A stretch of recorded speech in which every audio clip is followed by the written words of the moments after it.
Experiência e visões. A pedido de queridos amigos, concordei em fornecer um breve esboço de minhas experiências e visões, com a esperança de que animem e fortaleçam os humildes e confiantes filhos do Senhor. Fui convertida com a idade de 11 anos, e aos 12 fui batizada, tendo-me unido à Igreja Metodista. Aos 13 anos, ouvi Guilherme Miller proferir sua segunda série de conferências em Portland, Maine. Sentia então que eu não era santa e não estava pronta para ver a Jesus.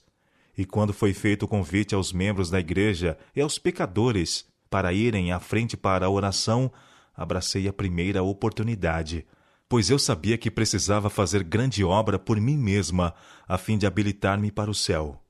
Minha alma tinha sede de salvação plena e ampla, mas eu não sabia como obtê-la.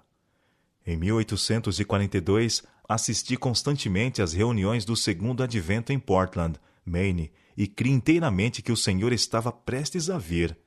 Eu tinha fome e sede de completa salvação, inteira conformidade com a vontade de Deus. Dia e noite lutava para alcançar o inapreciável tesouro que nem todas as riquezas da terra poderiam comprar. Ao dobrar-me perante Deus em oração por esta bênção, foi-me apresentado o dever de ir orar numa reunião pública. Jamais eu havia orado em voz alta numa reunião, e esquivei-me ao dever, temendo que se tentasse orar, ficaria frustrada. Cada vez que eu me punha perante o Senhor em oração secreta, o dever não cumprido se me apresentava, até que deixei de orar e caí num estado de melancolia, que redundou finalmente em profundo desespero. Neste estado de espírito, permaneci por 3 semanas sem um raio de luz que penetrasse a espessa nuvem de trevas ao meu redor. Tive então 2 sonhos que me trouxeram um débil raio de luz e esperança. Depois disto, abri minha mente à minha devotada mãe. Ela me disse que eu não estava perdida e aconselhou-me a procurar o irmão Stockman, que pregava então para o povo do Advento em Portland. Tive grande confiança nele, pois era um dedicado e amado servo de Cristo. Suas palavras impressionaram-me e deram-me esperança. Voltei ao lar e de novo apresentei-me perante o Senhor e prometi-lhe que faria e sofreria qualquer coisa se me fosse dado ter os sorrisos de Jesus. O mesmo dever foi-me apresentado. Devia haver uma reunião de oração nessa noite, a que assisti, e quando os demais se ajoelharam para orar, com eles me ajoelhei, tremente, e depois que 2 ou 3 haviam orado, abri minha boca em oração antes que disso me apercebesse, e as promessas de Deus me pareceram como pérolas preciosíssimas, que só deviam ser recebidas pelos que as suplicassem. Ao orar, o fardo e a agonia de alma que por tanto tempo eu havia experimentado deixaram-me, e as bênçãos de Deus vieram sobre mim como suave orvalho. Dei glória a Deus pelo que eu sentia, mas ansiava mais. Eu não estaria satisfeita até que estivesse repleta da plenitude de Deus.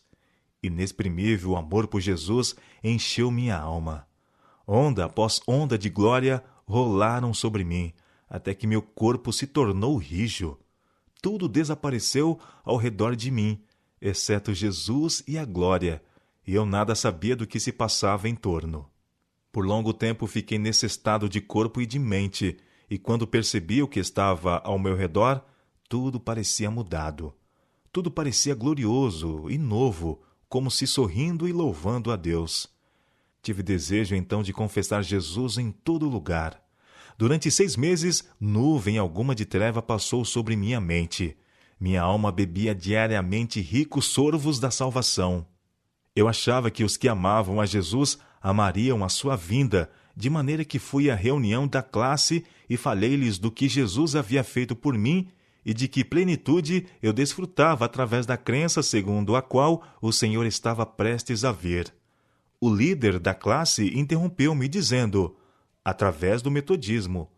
Mas eu não podia dar a glória ao metodismo, quando era certo que Cristo e a esperança de sua breve vinda é que me haviam tornado livre. A maioria dos membros da família de meu pai eram crentes completos do Advento, e por dar testemunho desta gloriosa doutrina, 7 de nós fomos de uma vez lançados fora da igreja metodista. Nessa ocasião, as palavras do profeta foram sobremodo preciosas para nós. Vossos irmãos que vos aborrecem e que para longe vos lançam por causa do vosso amor ao meu nome e que dizem: mostre o Senhor a sua glória, para que vejamos a vossa alegria. Esses serão confundidos. Isaías capítulo 66, verso 5. Desta parte, até dezembro de 1844, minhas alegrias, provas e desapontamentos foram como os de meus queridos amigos do Advento que estavam ao meu redor. Por esse tempo visitei uma de nossas irmãs do Advento, e de manhã nos ajoelhamos junto ao altar da família. Não era uma ocasião de excitamento, e apenas 5 de nós, todas mulheres, estávamos presentes. Enquanto eu orava, o poder de Deus veio sobre mim como jamais eu experimentara antes. Fui tomada em visão da glória de Deus, e parecia-me estar sendo elevada acima da terra cada vez mais alto. E foi-me mostrado algo das jornadas do povo do Advento para a Cidade Santa, conforme passo a narrar. Minha primeira visão. Sendo que Deus me tem mostrado as jornadas do povo do Advento para a Santa Cidade, e a rica recompensa a ser dada aos que aguardarem o seu Senhor, quando voltar de suas bodas, pode ser de meu dever dar-vos um breve esboço do que Deus me tem revelado. Os queridos santos têm de passar através de muitas provas, mas a nossa leve e momentânea tribulação produz para nós eterno peso de glória, acima de toda comparação, enquanto não olhamos para as coisas visíveis, pois as coisas visíveis são temporais, mas as invisíveis são eternas. Tenho procurado apresentar um bom relatório e algumas uvas da Canaã celestial, pelo qual muitos me apedrejariam, da mesma forma como a congregação desejou apedrejar Calebe e Josué por seu relatório. Mas eu vos declaro, meus irmãos e irmãs no Senhor, que esta é uma terra muito boa e devemos subir para possuí-la. Enquanto eu estava orando junto ao altar da família, o Espírito Santo me sobreveio e pareceu-me estar subindo mais e mais alto da escura terra. Voltei-me para ver o povo do Advento no mundo, mas não o pude achar, quando uma voz me disse: olha novamente e olhe um pouco mais para cima. Com isto, olhei mais para o alto e vi um caminho reto e estreito, levantado em lugar elevado do mundo. O povo do Advento estava nesse caminho, a viajar para a cidade que se achava na sua extremidade mais afastada. Tinha uma luz brilhante colocada por trás deles, no começo do caminho, a qual um anjo me disse ser o clamor da meia-noite. Essa luz brilhava em toda a extensão do caminho e proporcionava claridade para seus pés, para que assim não tropeçassem. Se conservavam o olhar fixo em Jesus, que se achava precisamente diante deles, guiando-os para a cidade, estavam seguros. Mas logo alguns ficaram cansados e disseram que a cidade estava muito longe e esperavam nela ter entrado antes. Então Jesus os animava, levantando o seu glorioso braço direito, e de seu braço saiu uma luz que incendia sobre o povo do Advento, e eles clamavam: Aleluia! Outros temerariamente negavam a existência da luz através deles e diziam que não fora Deus quem os guiara tão longe. A luz atrás deles desaparecia, deixando-lhes os pés em densas trevas, de modo que tropeçavam e, perdendo de vista o sinal e a Jesus, caíam do caminho para baixo, no mundo tenebroso e ímpio. Logo ouvimos a voz de Deus, semelhante a muitas águas, a qual nos anunciou o dia e a hora da vinda de Jesus. Os santos vivos, em número de 144.000, reconheceram e entenderam a voz, ao passo que os ímpios julgaram fosse um trovão ou terremoto. Ao declarar Deus a hora, verteu sobre nós o Espírito Santo, e nosso rosto brilhou com o esplendor da glória de Deus, como aconteceu com Moisés, na descida do Monte Sinai. Os 144.000 estavam todos selados e perfeitamente unidos. Em sua testa estava escrito: Deus, Nova Jerusalém. E tinham uma estrela gloriosa que continha o novo nome de Jesus. Por causa de nosso estado feliz e santo, os ímpios enraiveceram-se e arremeteram violentamente para lançar mão de nós, a fim de lançar-nos à prisão, quando estendemos a mão em nome do Senhor, e eles caíram inermes ao chão. Foi então que a sinagoga de Satanás conheceu que Deus nos havia amado a nós, que lavávamos os pés uns aos outros e saudávamos os irmãos com ósculo santo, e adoraram a nossos pés. Logo nossos olhares foram dirigidos ao oriente, pois aparecera uma nuvenzinha, aproximadamente do tamanho da metade da mão de homem, a qual todos nós soubemos ser o sinal do Filho do Homem. Todos nós, em silêncio solene, olhávamos a nuvem que se aproximava e se tornava mais e mais clara e esplendente, até converter-se numa grande nuvem branca. A parte inferior tinha aparência de fogo. O arco-íris estava sobre a nuvem, enquanto em redor dela se achavam 10 milhares de anjos, entoando um cântico agradabilíssimo, e sobre ela estava sentado o Filho do Homem. Os cabelos, brancos e anelados, caíam-lhe sobre os ombros, e sobre a cabeça tinha muitas coroas. Os pés tinham aparência de fogo, em sua destra trazia uma foice aguda, e na mão esquerda uma trombeta de prata. Seus olhos eram como chamas de fogo, que profundamente penetravam seus olhos. Todos os rostos empalideceram, e o daqueles a quem Deus havia rejeitado se tornaram negros. Todos nós exclamamos então: quem poderá estar em pé? Estão as minhas vestes sem mancha? Então os anjos cessaram de cantar, e houve algum tempo de terrível silêncio, quando Jesus falou: aqueles que têm mãos limpas e coração puro serão capazes de estar em pé. Minha graça vos basta. Com isto nos iluminou o rosto e encheu de alegria o coração. E os anjos tocaram mais fortemente e tornaram a cantar, enquanto a nuvem mais se aproximava da terra. Então a trombeta de prata de Jesus soou, ao descer ele sobre a nuvem, envolto em labaredas de fogo. Olhou para as sepulturas dos santos que dormiam, ergueu então os olhos e mãos ao céu e exclamou: despertai, despertai, despertai, vós que dormes no pó, e levantai-vos. Houve um forte terremoto, as sepulturas se abriram, e os mortos saíram revestidos de imortalidade. Os 144.000 clamaram: Aleluia! Quando reconheceram os amigos que deles tinham sido separados pela morte, e no mesmo instante fomos transformados e arrebatados juntamente com eles para encontrar o Senhor nos ares.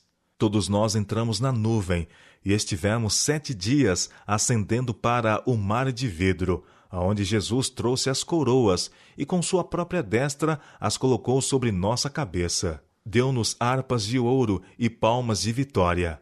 Ali sobre o mar de vidro, os 144.000 ficaram em quadrado perfeito.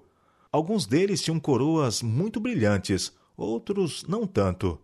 Algumas coroas pareciam repletas de estrelas, ao passo que outras tinham poucas. Todos estavam perfeitamente satisfeitos com sua coroa, e todos estavam revestidos com um glorioso manto branco, dos ombros aos pés. Havia anjos de todos os lados em redor de nós, quando caminhávamos sobre o mar de vidro em direção à porta da cidade. Jesus levantou o potente e glorioso braço, segurou o portal de pérolas e fê-lo girar sobre seus luzentes gonzos, e nos disse: Lavastes vossas vestes em meu sangue, permanecestes firmes pela minha verdade. Entrai.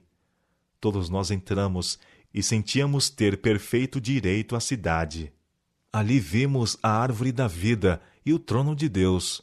Do trono provinha um rio puro de água, e de cada lado do rio estava a árvore da vida. De um lado do rio havia um tronco da árvore, e do outro lado outro, ambos de ouro puro e transparente. A princípio pensei que via 2 árvores. Olhei outra vez e vi que elas se uniam em cima numa só árvore.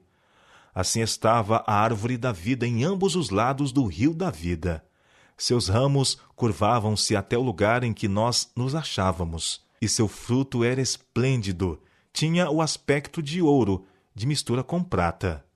Todos nós fomos debaixo da árvore e sentamo-nos para contemplar o encanto daquele lugar, quando os irmãos Fitch e Stockman, que tinham pregado o evangelho do reino e a quem Deus depusera na sepultura para o salvar, se achegaram a nós e nos perguntaram o que acontecera enquanto eles haviam dormido. Tentamos lembrar nossas maiores provações, mas pareciam tão pequenas em comparação com o peso eterno de glória muito excelente que nos rodeava, que nada pudemos dizer-lhes, e todos exclamamos: Aleluia! É muito fácil alcançar o céu. E tangemos nossas gloriosas harpas e fizemos com que as arcadas do céu reboassem. Com Jesus à nossa frente, descemos todos da cidade para a terra, sobre uma grande e íngreme montanha que, incapaz de suportar a Jesus sobre si, partiu-se em duas, formando uma grande planície. Olhamos então para cima e vimos a grande cidade, com 12 fundamentos e 12 portas, 3 de cada lado, e um anjo em cada porta. Todos exclamamos: A cidade, a grande cidade, vem de Deus, descendo do céu. E ela veio e se pôs no lugar em que nós nos achávamos. Pusemos então a observar as coisas gloriosas fora da cidade. Vi ali casas belíssimas, que tinham a aparência de prata, apoiadas por 4 colunas marchetadas de pérolas preciosas, muito agradáveis à vista. Destinavam-se à habitação dos santos. Em cada uma havia uma prateleira de ouro. Vi muitos dos santos entrarem nas casas, tirarem sua coroa resplandecente e pô-la na prateleira, saindo então para o campo ao lado das casas para lidar com a terra. Não como temos de fazer com a terra aqui, não, absolutamente. Uma gloriosa luz lhes resplandecia em redor da cabeça, e estavam continuamente louvando a Deus. Vi outro campo, repleto de todas as espécies de flores, e quando as apanhei, exclamei: Elas nunca murcharão. Em seguida vi um campo de relva alta, cujo belíssimo aspecto causava admiração. Era uma vegetação viva e tinha reflexos de prata e ouro quando magnificamente se agitava para a glória do Rei Jesus. Entramos então num campo cheio de todas as espécies de animais. O leão, o cordeiro, o leopardo, o lobo, todos juntos em perfeita união. Passamos pelo meio deles e pacificamente nos acompanharam. Dali entramos num bosque, não como os escuros bosques que aqui temos, não, absolutamente, mas claro e por toda parte glorioso. Os ramos das árvores agitavam-se de um para outro lado, e todos exclamamos: Moraremos com segurança na solidão, e dormiremos nos bosques.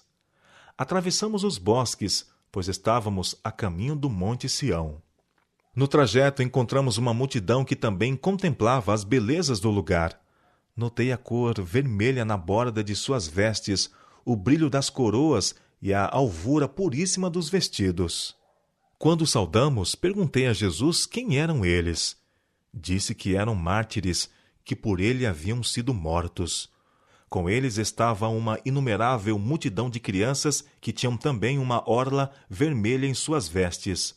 O Monte Sião estava exatamente diante de nós, e sobre o monte um belo templo, em cujo redor havia 7 outras montanhas, sobre as quais cresciam rosas e lírios.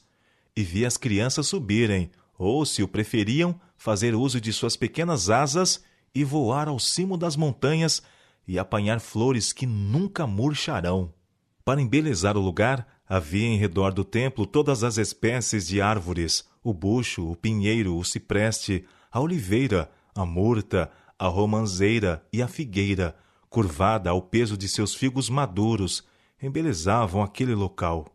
E quando estávamos para entrar no santo templo, Jesus levantou sua bela voz e disse: Somente os 144.000 entram neste lugar. E nós exclamamos: Aleluia!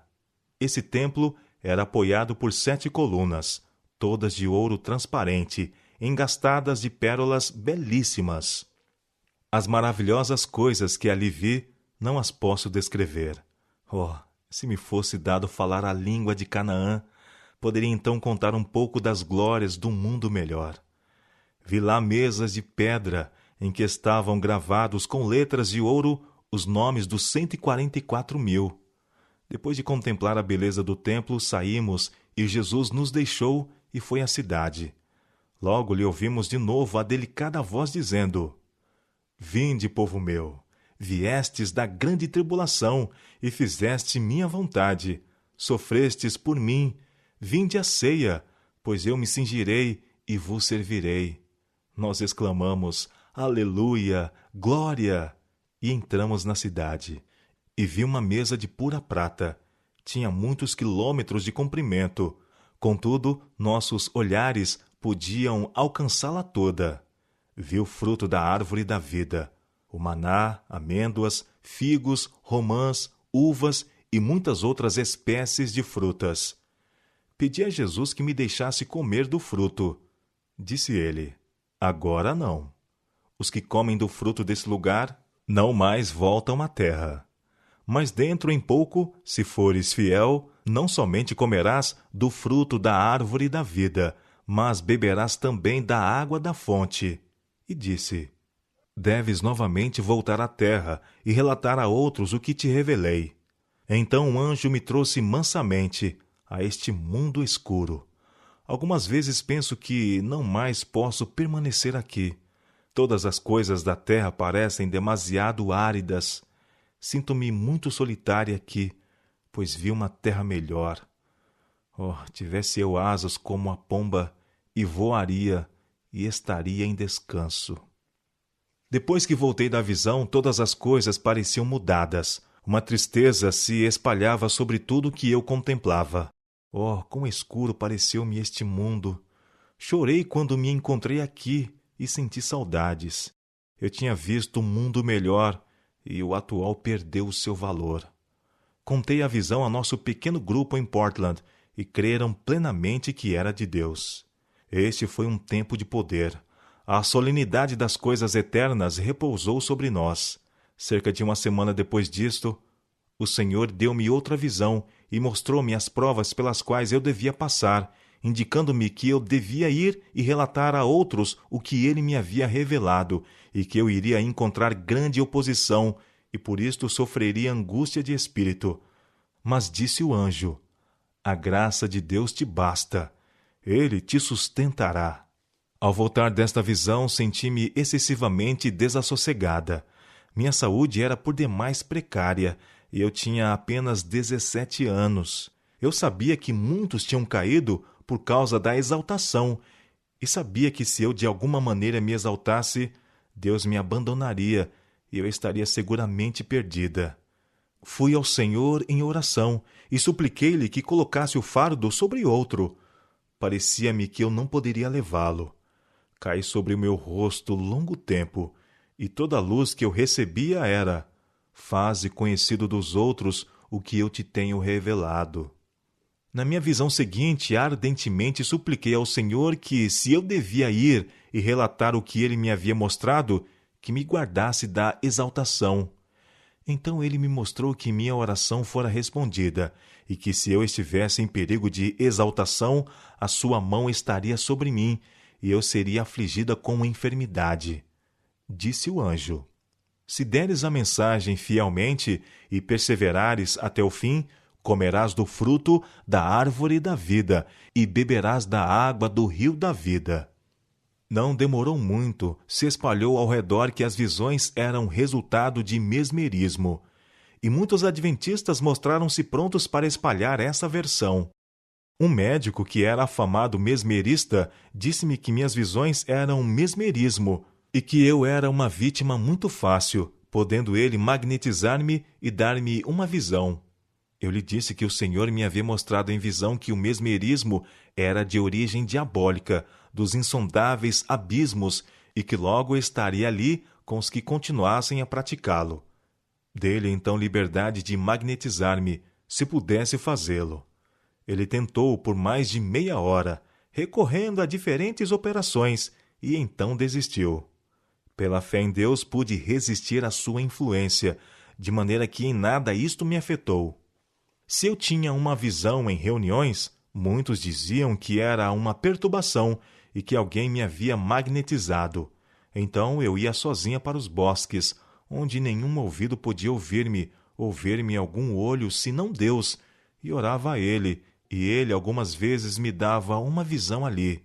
Então eu me regozijava e contava-lhes o que Deus me havia revelado sozinha, onde nenhum mortal podia influenciar-me. Diziam então que eu me havia magnetizado a mim mesma. Oh, eu pensava, chegou o ponto em que os que honestamente vão a Deus sozinhos para suplicar suas promessas e clamar por sua salvação sejam acusados de estar sob a má e danosa influência do mesmerismo? Suplicamos ao nosso bondoso Pai do céu que nos dê pão apenas para receber uma pedra ou um escorpião? Essas coisas feriam o meu espírito e me deprimiam a alma com terrível angústia, quase ao ponto de desespero, enquanto muitos queriam fazer-me crer que não havia Espírito Santo e que tudo quanto os homens santos de Deus haviam experimentado não era senão mesmerismo ou enganos de Satanás. Nesta ocasião havia fanatismo no Maine. Alguns renunciavam inteiramente ao trabalho e desligavam da comunhão todos os que não aceitavam as suas opiniões neste ponto, e algumas outras coisas que eles consideravam deveres religiosos. Deus me revelava esses erros em visão e enviava-me a seus extraviados filhos, a fim de lhos declarar. Mas muitos deles rejeitavam inteiramente a mensagem e acusavam-me de conformismo com o mundo. Por outro lado, os adventistas nominais acusavam-me de fanatismo, e eu era por alguns falsa e impiamente representada como sendo líder do fanatismo, que eu estava na realidade trabalhando para corrigir.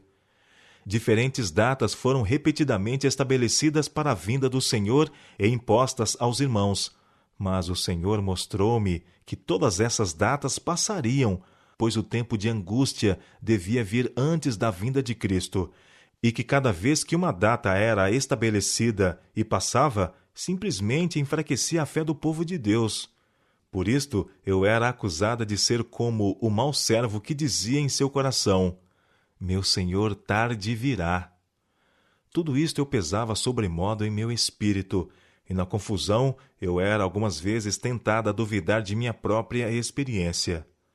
Quando certa manhã, em orações de família, o poder de Deus começou a descer sobre mim, e depressa veio à minha mente o pensamento de que era mesmerismo, e resisti a ele.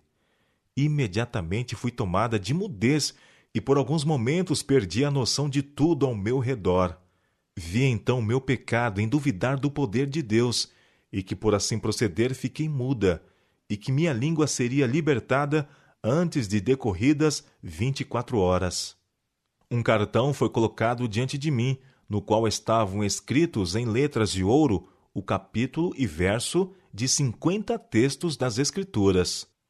Ao voltar da visão, solicitei por acenos a lousa, e nela escrevi que estava muda, também o que eu tinha visto, e que eu desejava a Bíblia grande. Tomei a Bíblia e prontamente identifiquei todos os textos que eu tinha visto no cartão. Então não pude falar durante o dia todo. Logo na manhã seguinte, minha alma se encheu de gozo e minha língua foi libertada para proclamar os altos louvores de Deus. Depois disto, não mais ousei duvidar do poder de Deus ou resisti-lo, ainda que fosse só um momento, não importando o que outros pudessem pensar de mim. Em 1846, enquanto estive em Fairhaven, Massachusetts, minha irmã, que costumeiramente me acompanhava nessa época, a irmã A, o irmão G e eu mesma saímos num veleiro a fim de visitar uma família na Ilha do Oeste. Era quase noite quando partimos. Havíamos navegado apenas uma breve distância, quando subitamente se levantou uma tempestade. Trovões, relâmpagos e chuva vieram em torrentes sobre nós. Parecia claro que estaríamos perdidos, a menos que Deus nos socorresse. Ajoelhei-me no veleiro e comecei a clamar a Deus por livramento. E ali, em meio aos vagalhões que nos cobriam, enquanto as águas lavavam o topo do veleiro sobre nós, eu fui tomada em visão e vi que mais depressa se secaria cada gota do oceano antes que nós perecêssemos, pois minha obra havia apenas começado. Quando voltei da visão, todos os meus temores se haviam dissipado, e cantamos e louvamos a Deus, e nosso pequeno veleiro era para nós como uma flutuante Betel. O redator de Advent Herald disse que se sabia ser em minhas visões o resultado de operações de mesmerismo. Mas pergunto, que oportunidade havia para operações de mesmerismo em ocasiões como essa? O irmão G teve que lidar bravamente para manejar o veleiro. Ele procurou ancorar, mas a âncora foi levada. Nosso pequeno veleiro era elevado sobre as ondas e impelido pelo vento, enquanto se fazia tão escuro que nem sequer podíamos ver de uma a outra extremidade do veleiro. Então a âncora se firmou e o irmão G pediu ajuda. Havia apenas 2 casas na ilha, e provou-se que estávamos próximo de uma delas, mas não aquela aonde desejávamos ir. Toda a família tinha se retirado para repousar, exceto uma meninazinha que providencialmente tinha ouvido o nosso pedido de auxílio.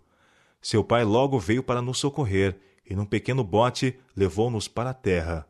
Passamos a maior parte dessa noite em louvores de gratidão a Deus por sua maravilhosa bondade para conosco.